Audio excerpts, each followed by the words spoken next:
জমিতে ঝামেলা নিয়ে আসছো? হ্যাঁ, পারিবারিক ব্যাপার নিয়ে আসছো শরীর দেখানোর জন্য? এই শরীর দেখানোর জন্য আসছে। শরীর দেখো, শরীরটা দেখো কি আছে। এই কান্না বাচ্চা সরাইতে বলো। এই শরীর দেখো, যাও ছাড়ো, হাত ছাড়ো। দেখো ওর শরীরের কি অবস্থা। ওর পেটে গাছ পড়ে আছে। পেটে ব্যথা আছে? পেটে ব্যথা নেই, এমনি পেটে দুর্বলতায় যে ই করে। ও ওইলো, ওটা আমি দেখবো না ক্লিয়ার করে। আর কি করা আছে ওর পার? কি এত তাড়াতাড়ি তোর রোগী দেখবি কেন? 3 বছর পরে তুই জেলখানায় বন্দী। এরা জানে আমার পাওয়ার সম্পর্কে। 3 বছরে বেশি হবে না, 5 বছর। আমার বিয়ের আগেতে আমরা কি হয় আমার ভাবি, ওরে সুবহানাল্লাহ, আমি ফিরে নিতে গেছি আর ও সাপে আর কি আমার রোগী ছিল। ওরে শয়তান। আর এক ভাই ধরা আছে। এই চুপ করেন। আর এক ভাই আমি শোনো, শেষ তথ্য দিচ্ছি। তোমাকে যে একটা রোগী, ও আমার রোগীরাও কেউ তোমাকে সাপোর্ট করলো না আমার কাছে রাখার জন্য। এখন কি সিদ্ধান্ত দিবে বলো বলো বলো। বসে পড়ো। মুসলিম জায়গায় দিব মামা, একটা সিদ্ধান্ত দেন। তুই তো সব মেরে ফেলতে বলছে, ওরা তো বলছে রাখবো না। না না না, ও কোন মুসলিমই দেওয়া যাবে না। আচ্ছা শোনো, আমি বলি, আপনারা একবারে আসছেন, আমার শক্তি আছে। আমি কথা বলবো না, শোনো এই না, আমার শক্তি আছে তাই বিধায় আমি ওকে মেরে ফেলবো তা কিন্তু না, বুঝতে হবে। এ কিন্তু নত হয়ে গেছে, আমার কাছে পারবে না। ওর সামনে বলি, তার মানে আপনারা জানেন যে আমি পারবো। তাই মানে একবারে এর কঠিন কোন শাস্তি, যেটা কোরআনে সাপোর্ট করে না। কোরআন বলে সুযোগ দাও। একদম কথা মাসবাদরি দেখেন সুযোগ দেব কেন? এই এত দণ্ড আমাদের লাগাচ্ছে, এত গোষ্ঠী ধরিয়ে এত দণ্ড লাগাচ্ছে। এই দণ্ডগুলো আমার দিয়ে যাচ্ছে। রোগীর কাছে আসে তাহলে কি হবে? শাস্তি কি শাস্তি চাই ওর কাছে? শোনো, তুমি ওর পরিবারেই থাকবা। আমি লাস্ট ওয়ার্নিং আরেকবার দিব তোমাকে। হ্যাঁ, পরিবারে একটা গাছ দাও, তো গাছ থাকবে। একটা গাছ আছে কোনো যে গাছ নিজে দিতে পারবা? আম গাছ, জাম গাছ আছে কোনো গাছ? পরিবারের আশপাশে আছে, ওই বাড়ির পাশে একটা হলো কবর আছে। বলো বলো দেখি। আমি আসছিলাম কোরআন শরীফ পড়তে। আমার যদি ওই জায়গায় রেখে দেন, আমি ওকে কারোর সাথে দেখা দেব না। কিন্তু আমি ওই জায়গায় না না, তুমি আমার কাছে থাক, আমার কোরআনে থাকবা। আমি রাখবো না। থাকবো আমার বইয়ের মধ্যে। সমস্যা নেই। হ্যাঁ, হুজুরের কোরআন শরীফ কয়েকটা দিন সুযোগ দিলাম ওকে। উপরে আছে কোনটা মধ্যে রাখবো ওকে আমি? ওই কোরআন শরীফের ছোটটার ভিতরে এটা লেখা আছে, ওইটা বেরো করতে বলেন। তোর বেহা বের করা ছুটে বানা। আমি তো কোনো রাখার জন্য কোনো কিছু পারবো না। আমি এখানে ঢুকলি পারে ওইখানেই তোমার থাকতে হবে। তো বেরোতে পারবি তুই আমার কাছ থেকে? আমি ওই জায়গায় থাকতে চাই। আচ্ছা শোনো, ওদেরকে উন্নতি করে দিতে পারবা তো? উন্নতি বলতে আল্লাহর হাতে, তুমি কোনো ক্ষতি করবা না, বুঝছো? আমার দ্বারা ক্ষতি হয়নি, আপনি দেখেন। কোন বিচার করো? তোমাদের কথা শুনবো তার ক্ষতি হয় নাই, সে উপকারের জন্য আসছে, তাহলে বাচ্চাটা কেন মারা গেল? তুই সেই বাচ্চা মারা গেল কেন? কেন সেটা কেন? হ্যাঁ, হায়াতের মালিক আল্লাহ। হায়াতের মালিক দেখতো আমি ওদের কাছে সরাসরি ভাবে ছিলাম। যাই দাঁড়াও দাঁড়াও, শুনতে দাও। হায়াতের মালিক তো আল্লাহ, সবই ঠিক আছে, কিন্তু তুমি তোমার শক্তি দিয়ে বাচ্চা ঠেকালে না কেন? আমার শক্তি ইনার বাচ্চা মারা গেছে। কবিরাজের হাতে রয়েছে। আমার ভাবির মেয়ের আর কি। বলো সে দূরি কোন কবি? কোন কবিরাজ পরিচয় আমি তোমার শক্তি ফিরিয়ে আনবো? বলো। আপনার এক নিয়ে গেছিলে? গুরু আছে, হ্যাঁ, তোমারও দোষ আছে। সে নিজেই যাচ্ছে, নিজেই। আচ্ছা বলো তোমার শক্তি ফিরিয়ে শক্তি আনবো, শক্তি আনবো ফিরিয়ে। আমি কিছু কবিরাজ মন্দির সে নিজেই যাচ্ছে। কথা বললেন, সমাধান তো কি দেবো? আপনারা বিচার দেন, আমি বিচার করি। কি সমাধান বলো? আমরা ভালোর জন্য আইছি, সমাধান আমার ভালো চাই। এই হলো তাহলে লাস্ট ওয়ার্নিং, আপনার যে আপনাদের সাথে থাকবে। আমাদের গোটা ফ্যামিলির ভিতরে ঢুকবে না। কি আমার গোটা ফ্যামিলির ভিতরে না, কোনে থাকবে, ও কোনে থাকবে, নইলে জমি পেয়ে থেকে যাবো। নইলে যাবো। তাই দেখছো তোমাদের তাহলে কতটুকু নইলে যাবো। করিছো তোমরা? হুজুর ওরা এখানে দিয়ে বহুত দণ্ড দেখা, আমার সাথে কথা বলতে চাচ্ছ? বহুত দণ্ড দেখা, আরো সকলের কথা বলতে চাচ্ছ? বোঝে না। হ্যাঁ বোঝেন, হ্যাঁ বোঝেন, বলি বলো। সুমাইয়া আমারেও বলেন। তোমায় কো বলো। আমাকে দেখেন যে আমি কারো ক্ষতি করেছি নাকি। শুধু আমার একটাই ভুল, যে মেয়েটা কোরআন পড়তেছিল তখন আমি উপর দিয়ে যাচ্ছিলাম, ওর কণ্ঠটা আমার ভালো লাগেছে। তারপর চলে আইছো কাছে? আমি ওই সময় ওর কাছে আসছিলাম। আমি কাউরে এখনো ক্ষতি করিনি, আপনি দেখেন। তুমি এখন থাকতে চাও কোথায় বলো? ওদের বাড়ি ওদের রাখতে চাচ্ছে না তোমাকে? আমি আমল চাই। আমি তোমাকে শিক্ষা দেব।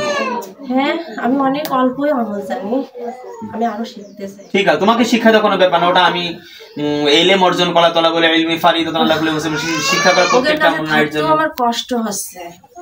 কোথায় রাখা যায় বলেন তো, দ্রুত সমাধান করেন তো, সময় চলে যাচ্ছে। ওই বট গাছে রেখে দেব। এই বট গাছে আমি চলাফেরার রাস্তা, আপনার যা রাস্তা, আপনার তো ক্ষতি করবে না, পরীক্ষা তো সেইটাই। হ্যাঁ আপনার আনতে আছে কোরআনে রাখা সম্ভব। পুরান একটা কোথায় রাখবো রে আমি, কোথায় রাখবো? কোরআনের ভিতরে সব থাকবে। তুমি তোমাকে তো কোনো কাজে আমি হেল্প পাবো? বলো, তুমি আমাকে বলো। আমার দিয়ে কম বেশি যাই করবে আমি রাজি করব। যেরকম তোমাকে আমি খারাপ করে, তোমাকে দিয়ে এখন স্বামী স্ত্রীর অমিল, সংসার ভেঙে তালাক হচ্ছে, এগুলো মিল করতে পারবে তুমি? আল্লাহ বলছে, বলো, আল্লাহ বলছে সবথেকে উত্তম ইবাদত হচ্ছে উত্তম। তো বয়স অল্প, আমি তো সব আমি তোমাকে শিখাবো, সুমাইয়া শিখছে আমার কাছ থেকে, আমি পারবো। ঠিক আছে? ওই আল্লাহ বলছে সবথেকে উত্তম ইবাদত দুইজনকে একত্রিত করে দেওয়া। তো সেই ক্ষেত্রে দেখা যায় কোনো মানুষ তালাক হয়ে যায় স্বামী স্ত্রী, তোমাকে বললাম যে দাও কেসটা মীমাংসা করে দিয়ে আসতে পারবা তো? আপনি হুকুম দিলে আমি পারবো। তাহলে বোতলে থুয়ে দেবো। রেখে দে, যেহেতু শিখতে চাচ্ছে। তোমাকে রাখতে চাচ্ছে না, কতটুকু বেঈমানি করে তোমাকে রাখতে চাচ্ছে না। ক্ষতি করিনি, খোলামেলা রাখবো, খোলামেলা থাকতে যাচ্ছে, বন্দি করতে যাচ্ছে না না বিশ্বাস পাচ্ছি না আমরা। এই রাফেজা কি সিদ্ধান্ত? আমি আমার আঙ্গিনা রাখবো না, আমি আমার আঙ্গিনা রাখবো না। একদিন না 3 বছর আমি তো আমি একবার ভুল করেই ফেলেছি। না না না, কথাটা আমি করতে দিতে পারতেছি না। না আমি এই সেই আত্মসমর্পণ করে আমরা মাপ চাই, আপনার জবাই করে দিই, আপনার জবাই করে দিই। ওর বাড়িওয়ালা কেমন ধরে আসে পৃথিবী থেকে মাইরা ফেলা তো তোমার, ঠিক আছে? আমি তোমাকে সাপোর্ট করলাম, তোমাকে আমি সাপোর্ট করছি, আর ভয় নেই তোমার। আমার মেয়েরা তো আশ্রয় আছে কি করবে? আর আপনি ওই তুহিনের কাছে রাখেন, এই আম গাছে। শোনো শোনো, তোমার আর ভয় নাই, তোমার আর ভয় নাই, আমি রাখছি আমার কাছে। এখন তুমি, আমি যেখানে চাকরি করি না ওখানে যাবা তুমি। কোন গাছে? কোন কাছে থাকবা তুমি? আমি যেখানে চাকরি করি। ছোট গাছে রাখবেন? ছোট গাছে না, কোন গাছে একটা গ্রামের নাম, সেই গ্রামে সেই ইমামতি করে। ওই যে শ্রীপুর পার করে খামারপাড়া মোড় থেকে অতিক্রম করে গোরস্থান মোড়ে যাইতে হবে। গোরস্থান মোড় থেকে তোমার 203 রাস্তা সোনগাছা দেখতে আমার মসজিদ, চোখ বন্ধ করে। হ্যাঁ হ্যাঁ যাবো। ভালো জায়গা না? ভালো পরিবেশ, শহরের মতো পরিবেশ। খুব খুশি না, জায়গাটা সুন্দর। ওদিকে গেছেন আপনি? আমি যাই তো। না গো, আমি নিজে সাহস পাচ্ছি না গো। আমাদের যে কথা হয় সেই আপনি নিয়ে যান, আপনি নিয়ে সাপ রূপ ধারণ করতে পারবে না। সাপ রূপ কেন না? তুমি সাপ রূপ ধারণ করলে কিন্তু মেরে ফেলবানি। ওই যে কাকার সাথে দিয়ে দাও। আমি বলি তোমাকে সাপ রূপ শক্তি আমি কেড়ে নিচ্ছি। আচ্ছা নিন। হ্যাঁ আমি ছোট বললাম, তুমি হাত দাও, তোমার সাপ রূপ কেড়ে নেবে জীবনে।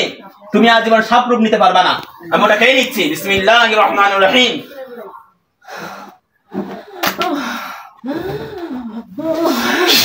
যা যাকে একটা শক্তি হলে কত কষ্ট হয়। যা নষ্ট হয়ে গেছে। এবার সামনে এসে সালাম দিয়ে বল যে এবার আমি কোথায় রাখবো? আমি তো সেই জায়গা দেয় আমি করতে পারলাম না, আধা ঘন্টা ধরে সময় চলে যাচ্ছে কাজে করতে করতে। 18 মিনিট হয়ে গেছে। কোথায় রাখবো? কোথায় আমি রাখবো? কোথায় ওকে? ওই যে কাকার সাথে দিয়ে দাও। কোনো কাম হচ্ছে আমার কথা যাতে তাকে কথা শুনতে পারি, আমি যাতে তাকে হুকুম চালাই। ঠিক আছে, কিছুদিনের জন্য ওকে বট গাছে রেখে দিই। হ্যাঁ ওখান থেকে এই সামনে আয়, ওই বট গাছে রেখে দিই। এই যে এই পাইডা স্টিল করো।